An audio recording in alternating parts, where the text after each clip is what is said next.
సత్యం, అర్ధసత్యం, మరో ఇష్యూ, మరో డైవర్షన్.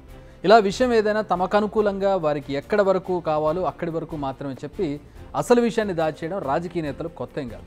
ఇలాంటి విషయాల్లో కొంచెం ఒక అడుగు ముందుకేసినట్లు కనపడుతూ ఉంటారు బీఆర్ఎస్ నేతలు. కేటీఆర్ లేటెస్ట్గా ఎక్స్లో ఒక పోస్ట్ పెట్టారు. దాని సారాంశం ఏంటంటే తెలంగాణ రాష్ట్ర రాజధాని హైదరాబాద్లో ఇళ్ల అమ్మకాలు పడిపోయాయి. జూలై సెప్టెంబర్ క్వార్టర్లో ఇళ్ల అమ్మకాలు ఏకంగా 42% పడిపోయాయి. ప్రాప్ ఈక్విటీ అనే సంస్థ చేసిన సర్వేను ఓ ఇంగ్లీష్ న్యూస్ పేపర్ ప్రింట్ చేసింది. ఆ పేపర్ కట్టింగ్స్ను ఆయన ఎక్స్లో పోస్ట్ చేశారు. మహానగరం సంక్షోభంలోకి వెళుతోంది. ఆర్ఆర్ ట్యాక్స్, వరుసగా కూల్చివేతల కారణంగా ఎవరూ ఇన్వెస్ట్ చేయడానికి ముందుకు రావడం లేదు. దేశానికి ఆదర్శంగా నిలిచిన మహానగరం ఈరోజు ఈ పరిస్థితిలో కూరుకుపోయింది. ఇలా సాగింది ఆయన పోస్ట్ సారాంశం.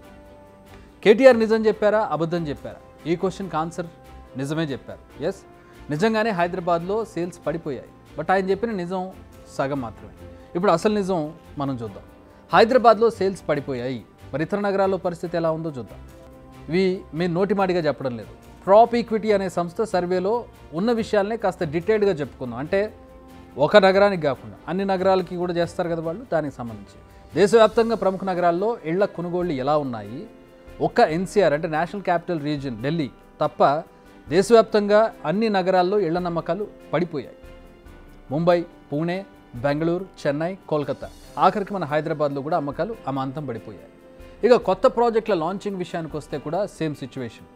ఎన్సీఆర్, ముంబైని పక్కన పెడితే ఏ సిటీలో కూడా ఒక్క కొత్త ప్రాజెక్ట్ లాంచ్ కాలేదు. మనం బేసిక్గా బెంగళూరుతో మనం పోల్చుకుంటూ ఉంటాం. బెంగళూరు, చెన్నై ఇలా మనకి సౌత్ ఇండియన్ సిటీస్లో టాప్ సిటీస్గా ఉన్న వాటితో మనం పోల్చుకుంటూ ఉంటాం.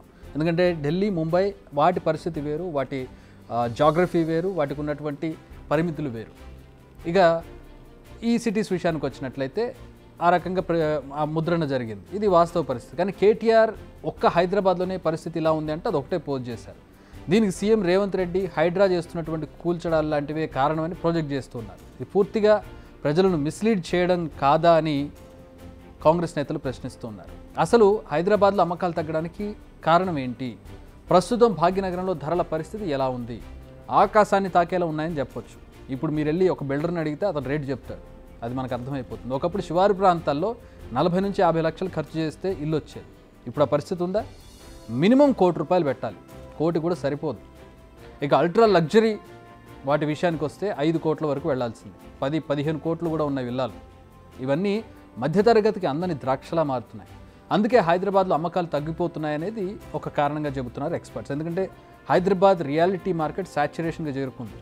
శాచ్యురేషన్కి ఏదైనా సరే మార్కెట్ ఒకసారి శాచ్యురేషన్కి చేరుకుంటే ఆ మార్కెట్ అక్కడ ఆగుతుంది. కొద్ది రోజుల తర్వాత డౌన్ఫాల్ అవ్వడం స్టార్ట్ అవుతుంది. ఎందుకంటే డిమాండ్ తగ్గుతుంది. డిమాండ్ తగ్గినప్పుడు రేట్లు తగ్గుతాయి. సో మార్కెట్ అనేది మెల్లగా తగ్గుతూ వస్తుంది. ఇప్పుడు దేశవ్యాప్తంగా చూస్తే అన్ని నగరాల్లో ఇదే పరిస్థితి ఉంది. ఒక్క హైదరాబాద్ అని కాదు, దేశవ్యాప్తంగా ఏకంగా 18% అమ్మకాలు పడిపోయాయి. రోజు రోజుకి రేట్లు పెరుగుతుండడంతో ఇన్వెస్టర్స్, బయర్స్ కాస్త బ్రీత్ తీసుకుంటున్నట్టుగా కనిపిస్తోంది. అయితే పరిస్థితి ఎప్పటికీ ఇలానే ఉంటుందా అంటే ఉండదని చెబుతోంది అదే ప్రాప్ ఈక్విటీ సంస్థ. అయితే చాలా ప్రాజెక్టులు అప్రూవల్స్ పెండింగ్లో ఉన్నాయి. ఒక్కసారి ఇవి పట్టాలెక్కితే మళ్ళీ రియల్ బూమ్ పరుగులు పెట్టడం ఖాయంగా కనిపిస్తోంది. అయితే గడిచిన 2 క్వార్టర్స్లో అమ్మకాలు అయితే తగ్గాయి. ఇందులో ఎలాంటి డౌట్ లేదు. మళ్ళీ చెబుతున్నాం, హైదరాబాద్తో పాటు దేశవ్యాప్తంగా ఉన్న మెట్రోపాలిటన్ సిటీస్లో 1-2 సిటీస్ మినహాయిస్తే అన్నింటిలో తగ్గాయి.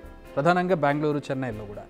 కానీ భవిష్యత్తులో మళ్ళీ పరుగులు పెట్టడం ఖాయంగా కనపడుతుంది. ఎందుకంటే ఇండియాలోనే టాప్ 4 డెవలపర్స్ అయిన డిఎల్ఎఫ్, గాడ్రేజ్, మార్కోటెక్, ప్రెస్టీజ్ ఏకంగా 88,000 కోట్ల సేల్స్ను టార్గెట్గా పెట్టుకున్నాయి.